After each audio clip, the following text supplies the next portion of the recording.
Hello students, today I have come up with my another video. In this video we are going to study about a poem. The name of the poem is The Kite. आज हम एक poem पढ़ने वाले हैं और इस poem का नाम है The Kite. This poem has been composed by Harry Ben और इस पोएम को लिखा है हैरी बेन ने. This is the second poem of your Honeysuckle book. यह हनीसकल बुक की सेकंड पोएम है. So let's see what is given in this poem. तो देखते हैं इस पोएम में क्या दिया है. First of all pay attention to the introduction of the poem. तो सबसे पहले इस पोएम का इंट्रोडक्शन देख लेते हैं. This poem is about a kite. यह पोएम एक पतंग के बारे में है. The poet has given a beautiful description of a flying kite. और इस पोएम में पोएट ने एक उड़ती हुई पतंग का बहुत ही खूबसूरती के साथ में वर्णन किया है. This beautiful poem will compel us to fly a kite once. इस पोएम को पढ़ने के बाद हमारा भी मन होता है कि हम एक बार काइट को फ्लाई करके देखें and enjoy it's beautiful moves. और हम किस तरीके से ये काइट मूव करती है, कैसे ये है अप एंड डाउन इसकी मोमेंट होती है, हम उन सभी मोमेंट्स को एन्जॉय करके देखें. The poem is in fact the word picture of a flying kite. ये जो पोएम है ये हमारे सामने एक वर्ड पिक्चर क्रिएट करती है क्योंकि पोएट ने इसको बहुत ही खूबसूरती के साथ कंपोज किया है और इसमें बहुत सारे इंस्टेंसेस हैं जिनको पढ़ने के बाद हमें लगता है कि हमारे सामने कोई पिक्चर चल रही है, हमारी इमेजिनेशन बहुत स्ट्रॉन्ग हो जाती है और हम उस चीज़ को बहुत अच्छे से एंजॉय कर पाते हैं. The poem introduces a poetic device called simile. इस पोएम को खूबसूरत बनाने के लिए पोएट ने इसके अंदर एक पोइटिक डिवाइस का यूज़ किया है जिसे हम सिमली कहते हैं. सिमली का मतलब होता है उपमा अलंकार. यानी कि पोइट जो होते हैं वो किसी भी पोएम को खूबसूरत बनाने के लिए उसमें अलग अलग स्पीचेस का, फिगरेटिव स्पीचेस का यूज़ करते हैं. उसको बहुत ही सुंदर बनाने के लिए अलग अलग तरीके का इस्तेमाल करते हैं. तो यहाँ पर ये जो सिमली का इस्तेमाल हुआ है इसका मतलब है कि पोएट ने काइट को बहुत सारी चीज़ों के साथ में कंपेयर किया और उनको कंपेयर करने के लिए उन्होंने एज और लाइक वर्ड का इस्तेमाल किया. और जब भी कभी हम एज और लाइक वर्ड का इस्तेमाल करते हैं तो उसे एक नाम दिया जाता है उस डिवाइस को जिसका नाम होता है simile. Now just see the summary of this poem. इस पोएम की समरी को देखते हैं. A new kite looks very bright and clear in the blue cloudless sky. जब हम कोई नई पतंग लेकर आते हैं और हम इसे नीले क्लाउडलेस स्काई के अंदर यानी कि ऐसे आसमान के अंदर जिसमें कोई भी बादल नहीं है उसमें जब उड़ाने की कोशिश करते हैं तो हमारी यह पतंग बहुत ही ब्राइट दिखाई देती है, बहुत ही ग्रेसफुल दिखाई देती है और ये बहुत साफ हमें नज़र आती है. When it tosses up and down in the air, its tail produces a cracking sound. जब ये काइट टोज हो रही होती है, टोज का मतलब होता है जंप करना, और ये एयर के अंदर अप एंड डाउन जो है अपनी मूवमेंट करती है, जंप करती है, उस समय इसके नीचे जो टेल लगी हुई है वो टेल हमें एक क्रैकिंग का साउंड देती है क्योंकि हवा के चलने की वजह से ये काइट जो है ये अप एंड डाउन हो रही है आसमान में और इसी वजह से उसकी जो टेल है वो भी उसके साथ साथ मूवमेंट कर रही है और एक हमें क्रैकिंग जैसा साउंड आता है. Then all of a sudden the kite goes high on the top just like a ship goes up and down on the crest of a waves with its sailcloth. अब यहाँ पर इस kite को ship के साथ में compare कर दिया गया है. जिस तरीके से एक शिप जब समुंदर के अंदर लहरों के ऊपर चलता है तो जो वेव्स होती हैं, ठीक है, वहाँ पर वो वेव्स कभी बहुत अप जा रही हैं फिर एकदम से डाउन आ जाती हैं और उन्हीं वेव्स के ऊपर ये शिप भी चल रहा होता है. तो इसी तरीके से शिप भी वेव्स के साथ साथ में, क्योंकि वो उसकी क्रेस्ट पर है, क्रेस्ट का मतलब क्या होता है, वेव्स की बिल्कुल टॉप पर है, इसी वजह से वो भी उन वेव्स के उठाव के साथ में और उनके नीचे गिरने के साथ में अप एंड डाउन होता रहता है. तो अभी यहाँ पर इस शिप के साथ में ही इस काइट को कंपेयर कर दिया गया है और हमें ये बताने की कोशिश की है पोइट ने कि बिल्कुल शिप की तरह ही ये जो काइट है ये भी क्या हो रही है आसमान में, ये अप एंड डाउन हो रही है. और अप एंड डाउन किस वजह से हो रही है, विंड की वजह से. ठीक है। इसी तरीके से यहाँ पर उसका ये जो है विद इट्स सेल क्लोथ, अब इसका जो सेल क्लोथ होता है आपने देखा होगा कि शिप के ऊपर कहीं जगह पे बहुत बड़ा सा कपड़ा बांध देते हैं, या जो बोट होती है उस पर भी बहुत बड़ा कपड़ा बांध देते हैं ताकि उसमें हवा को वो कैच कर सके और उनकी बोट या शिप जो है वो प्रोपेल हो सके और वो और अच्छे से मूव कर सके। तो सिमिलरली यहाँ पर हमने भी अपनी काइट को एक थ्रेड के साथ में बांधा हुआ है और उसी थ्रेड के साथ में हम उसकी मूवमेंट को कंट्रोल करने की कोशिश कर रहे हैं। लेकिन जैसे ही हवा आती है उस हवा के साथ साथ वो जो काइट है वो और भी ज़्यादा ऊपर नीचे जाना शुरू कर देती है। It moves forward when the wind is strong, और ये बहुत ही अच्छे तरीके से मूव करता है, फॉरवर्ड चलता है। शिप की बात कर रहे हैं यहाँ पर, साथ में काइट की बात भी हो रही है, ठीक है। जब भी विंड बहुत स्ट्रॉन्ग होती है तो यहाँ पर शिप की स्पीड भी बढ़ जाती है और सिमिलरली काइट जो है उसकी स्पीड भी बढ़ जाती है। यानी कहने का मतलब वो बहुत ही अच्छे तरीके से फ्लाई हो पाती है अगर उसे एक स्ट्रॉन्ग विंड मिल जाती है। But as soon as the wind falls it seems like taking rest, लेकिन जैसे ही विंडफॉल हो जाती है, कहने का मतलब हवा रुक जाती है, तो काइट जो है वो भी हमें एक ही पोजीशन में स्टिल दिखाई देती है, स्टेबल दिखाई देती है। वो बहुत ज़्यादा टॉजिंग नहीं कर रही है, अब वो अप डाउन नहीं हो रही है। क्यों? क्योंकि उसको हवा नहीं मिल रही है। Sometimes the thread tied to the kite loosen, the flyer tries to roll the thread and wait for a new breeze to fill its wing. कभी कभार क्या होता है, ये जो फ्लायर होता है जो उस पतंग को उड़ा रहा होता है, ठीक है, उसके साथ जो धागा बंधा हुआ है वो एकदम से स्लैक हो जाता है, लूज हो जाता है, वो बहुत ढीला पड़ जाता है और उसके ढीले पड़ने के साथ ही जो फ्लायर होता है वो उसको जल्दी जल्दी रोल करना शुरू कर देता है। But as soon as he gets another gust of wind, जैसे उसको एक दूसरा झोंका दिखाई मिलता है हवा का, वो वापस से अपनी पतंग को ऊपर चढ़ाना शुरू कर देता है। There is no doubt that a kite really looks bright on a clear sky, इसमें तो कोई डाउट नहीं है कि जो काइट है वो नीले आसमान में बहुत ही सुंदर दिखाई देती है। But when it gets stuck on a tree top it gets tattered and gives a shabby look, लेकिन जैसे ही यह पतंग जो इतनी सुंदर दिखाई दे रही है अगर यह ट्री की टॉप पर फंस जाती है तो ये बहुत ही भद्दी दिखाई देती है। क्यों? क्योंकि टैटर्ड कंडीशन में हो जाती है। टैटर्ड का मतलब है एकदम टोन हो जाना, बुरी तरह से फट जाना, और वही खूबसूरत दिखने वाली पतंग अब बहुत ज़्यादा बुरी दिखाई देने लगती है। Now let's see, I will explain first stanza for you here. How bright on the blue is a kite when it's new. So you just see at the end of these lines we have been given here an exclamatory sign. ठीक है, ये जो exclamatory sign है ये किस चीज़ को show कर रहा है? एकदम से सरप्राइज की इमोशन को। तो यहाँ पर पोइट ये कहना चाहता है वो बहुत ज़्यादा सरप्राइज्ड है, बहुत शॉक्ड है। क्यों? क्योंकि यहाँ पर उसने क्या देखा है, how bright on the blue is a kite when it's new. वो ये कहने की कोशिश कर रहे हैं यहाँ पर कि जब कोई भी पतंग जो कि नई नई होती है और उसे ब्लू कलर के स्काई में, क्लाउडलेस स्काई में फ्लाई किया जाता है तो उस समय वो बहुत ही ब्राइट लगती है। ब्राइट का मतलब है बहुत ही सुंदर लगती है, बहुत ही ग्रेसफुल दिखाई देती है। और इसी चीज़ को देखकर पोइट भी यहाँ पर थोड़ा सा शॉक्ड है, ठीक है, वो बहुत ही हैरानी दिखा रहा है कि वो कितनी सुंदर दिखाई देती है।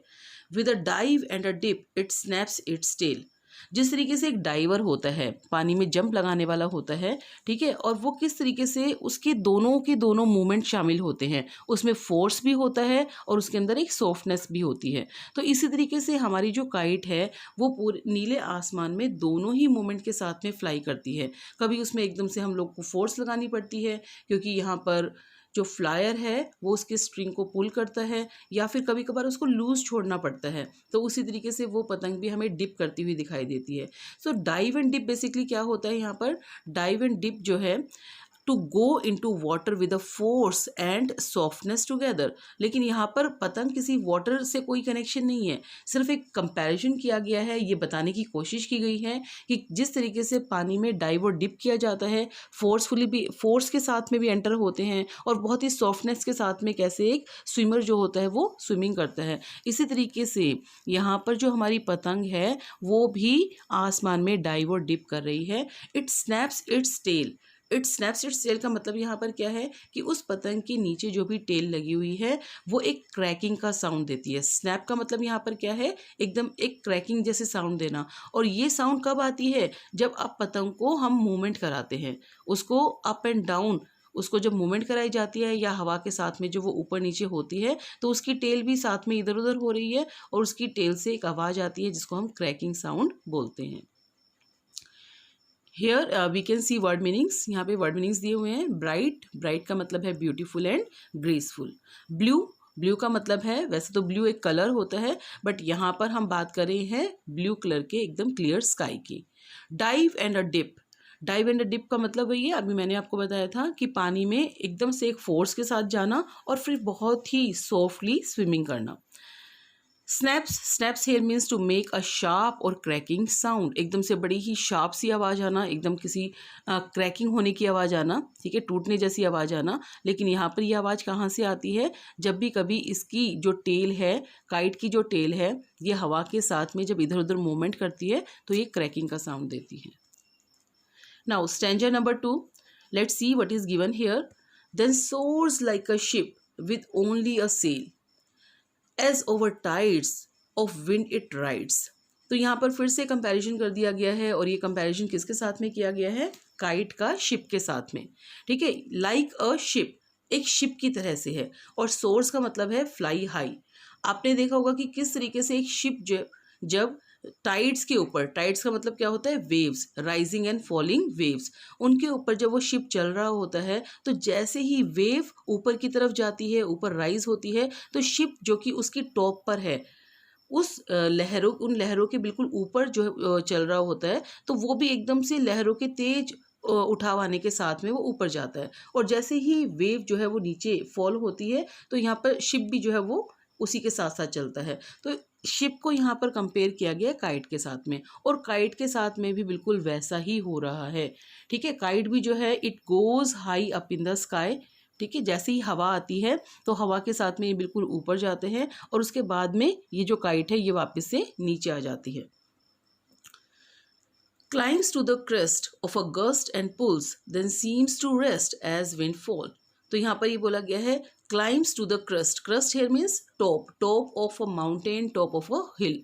तो अब ये काइट जो है ये भी बिल्कुल उतनी ही ऊंचाई पर चली जाती है जैसे कोई माउंटेन का टॉप होता है और ऑफ अ गस्ट, और कब चली जाती है, जब इसको हवा का झोंका मिलता है, एक कूल ब्रीज मिलती है, ठीक है, इसको अच्छी सी हवा मिलती है और जैसे इसको पुल किया जाता है, ठीक है, जो भी फ्लायर है वो इसको पुल करना शुरू करता है, खींचना शुरू करता है और साथ में हवा भी आ गई है। तो इन दोनों चीज़ों की वजह से क्या होता है, ये जो काइट है ये पूरी की पूरी हाइट पर पहुंच जाती है। Then seems to rest as windfall, और जैसे ही विंडफॉल हो जाती है यानी कि हवा रुक जाती है तो काइट की भी मूवमेंट जो है वो एकदम से स्लो हो जाती है और वो एक ही पोजीशन में स्टिल हो जाती है, तो वो हमें अप एंड डाउन, राइज या फॉल होते हुए दिखाई नहीं देती है। Here we can see word meanings, यहाँ पर आपको वर्ड मीनिंग्स भी दिए हुए हैं स्टैंजा के। सोर्स, सोर्स का मतलब है फ्लाई हाई यानी कि बहुत ऊंचाई पर जाना। Climbs, climbs again to go up, ठीक है, ऊपर की तरफ जाना। सेल, सेल यहाँ पर क्या है, सेल एक क्लोथ है ऑन अ शिप और a boat use to catch wind and propel a boat. आपने देखा होगा कि किसी भी शिप पर जो कि एक समुद्र में होता है उस पर या तो उस पर बहुत बड़ा एक सेल लगा देते हैं, क्लोथ बांध देते हैं, ठीक है, उसकी मास्ट पर, या फिर एक जो बोट होती है वहाँ पर भी आपको एक बड़ा सा, काफ़ी बड़ा सा कपड़ा जो है वो लगा हुआ दिखाई देता है। तो इसका पर्पस सिर्फ यही होता है कि उसके अंदर जो हवा है वो हवा को ज़्यादा से ज़्यादा कैच कर सके ताकि उनकी बोट प्रोपेल हो जाए, उनका शिप जो है वो आगे की तरफ चलना शुरू करे, अच्छे से चले। टाइड्स, टाइड्स का मतलब है rising and falling waves. Crest here means mountain top, तो यहाँ पर हाइट के लिए बोला गया है, बेसिकली क्रेस्ट का जो यूज हुआ है किसी भी चीज़ की टॉप के लिए। Now third stanza, when string goes slack, you wind it back and run until a new breeze blows। अब यहाँ पर ये बताया गया है, पोएट बोलते हैं कि जैसे जब जो स्ट्रिंग होती है, ठीक है, पतंग की जो डोरी होती है, जब ये स्लैक हो जाती है, जब ये लूज पड़ना शुरू हो जाती है तो इसको एकदम से रोल करने की ज़रूरत महसूस होती है और जो भी फ्लायर है वो उसको रोल करना शुरू कर देता है, उसको विंड बैक करना शुरू कर देता है और वो ऐसा करता रहता है। एंड रन अनटिल, ऐसा वो करता रहता है कब तक, जब तक कि उसको एक नई ब्रीज नहीं मिलती है, उसको एक जेंटल विंड नहीं मिलती है जिसका वो वेट कर रहा होता है, और जैसे ही हवा का झोंका आता है वो फिर से अपनी डोरी को वो फिर से लूज कर देता है, ठीक है, और ताकि वो और ऊपर जा सके, उसकी काइट जो है काफ़ी ऊपर तक जा सके। And its wings fill and up it goes. और ये जो कूल ब्रीज है, ठीक है, जो हवा का झोंका है, ये काइट के विंग्स में भर जाता है और उसको उड़ने में आसानी होती है और ये काइट और भी ऊपर चली जाती है। Slack, slack here means loose, किसी भी चीज़ को ढीला करना। Wind it back, roll it again, किसी भी चीज़ को बेसिकली वाइंड इट बैक है, इसको किसी भी चीज़ को वापस से रोल करना। Breeze, breeze here means a gentle wind, ठीक है, जिसको हम हवा का झोंका बोलते हैं। Now stanza number 4, how bright on the blue is a kite when it's new. Again, the lines have been repeated here. It was there in first stanza. We have seen that. So this is called refrain basically. Because आप देखो कि यहाँ पर starting में भी वही लाइनें आई थी, दोनों की दोनों लाइनें हमें फर्स्ट स्टैंजा में देखने को मिली थी और हमें लास्ट के स्टैंजा में भी वही लाइंस देखने को मिल रही है। How bright on the blue is a kite when it's new. जब भी कोई नई पतंग हम लेकर आते हैं और इसे ब्लू कलर के स्काई में, नीले आसमान में उड़ाया जाता है, ऐसे आसमान में जो कि क्लाउडलेस है, जिसमें एक भी बादल नहीं है, तो वहाँ पर ये पतंग बहुत ही क्लियर दिखाई देती है और बहुत ही सुंदर लगती है। What a ragged thing you never will C.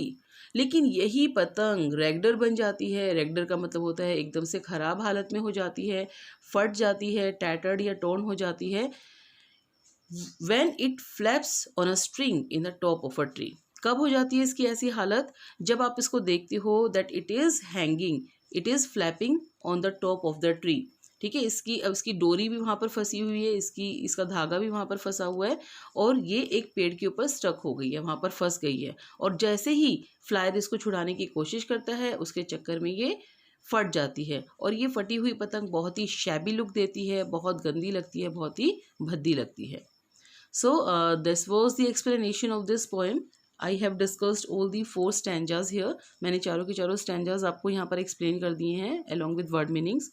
And just after it you can see I have given all the answers of the question which are given in your textbook, ठीक है, जो भी आपके टेक्स्ट बुक में questions दिए हुए हैं उनके सारे आंसर्स यहाँ पर हैं। आप वो क्वेश्चन आंसर भी यहाँ से कर सकते हो, ठीक है। हमें सिर्फ एक्शन वर्ड्स को उठाना था पोएम के अंदर से। वैसे तो यहाँ पर डाइव, डिप और स्नैप्स ये सारा का सारा दिया हुआ था। इसके अलावा हमें और भी बहुत सारे एक्शन वर्ड्स देखने को मिले थे। एक्शन वर्ड्स बेसिकली वर्ब होती है हमारी, तो और दूसरी वर्ब्स जो हमने यहाँ पर हम लिख सकते हैं उसमें क्लाइंब आता है, ठीक है, then blows, soars, rides and last में फॉल्स, ठीक है। ये सारे के सारे वर्ड्स जो है वो आपके पोएम के अंदर थे। And this was your first question. Let's see now question number 2। Here you can see we have to compare these things. Then soars like a ship. Like a ship मतलब simile का इस्तेमाल हुआ है यहाँ पर, और ये जो सिमली है वो हमें दूसरी चीज़ों में भी दिखानी है। The moment of the tailless kite is compare to a ship with a sail. This is called a simile, ठीक है, इसको हम सिमली भी कहते हैं। कैन यू सजेस्ट व्हाट और who the following actions may be compare to. तो इसी तरीके की सिमली का इस्तेमाल करके हमें इन नीचे दिए हुए सेंटेंसेस को हमें भी इससे कंपेयर करना है, ठीक है। जैसे कि हम ही रन्स लाइक, कैसे भी वो रन कर सकता है, हॉर्स के जैसे भी, या जैसे विंड जो है वो फ्लो होती है, हम उसकी तरह भी बोल सकते हैं यहाँ पर। ही ईट्स लाइक, वो कैसे खाता है, he eats like a pig और अ ग्लटन, वह एक पेटू के जैसे खाता है, ठीक है, या फिर वो एक पिग के जैसे खाता है। इसका मतलब उसको मैनर्स नहीं है। तो हमने ये जो पर्सन है कोई भी हो सकता है यहाँ पर ही, ठीक है, तो उसके लिए हमने कंपैरिजन किया है यहाँ पर कि वो कैसे ईट करता है। शी सिंग्स लाइक, आप लता मंगेशकर जी का भी नाम ले सकते हो यहाँ पर। She sings like a Nightingale भी हो सकता है, she sings like a Kuku bird भी हो सकता है। तो यहाँ पर आप किसी के साथ भी कंपैरिजन कर सकते हो। इट शाइन्स लाइक स्टार, या जो भी चीज़ आपको लगता है कि वो शाइन करती है तो आप वहाँ पर उसका नाम ले सकते हो। इट फ्लाइज लाइक, और ये किस तरीके से फ्लाई करता है, it flies like a bird. So at the end, the third question is given here. Name the poetic device used in this poem. So the poetic device used in this poem is simile, क्योंकि यहाँ पर बहुत सारा comparison जो है उसका use हुआ है। So this is the end of my video. I hope you might have liked it. If you have really liked it, then please press subscribe button and do like my video, and please give me a thumbs up and drop comment in comment section as well. Thank you. Have a nice day for listening to me patiently.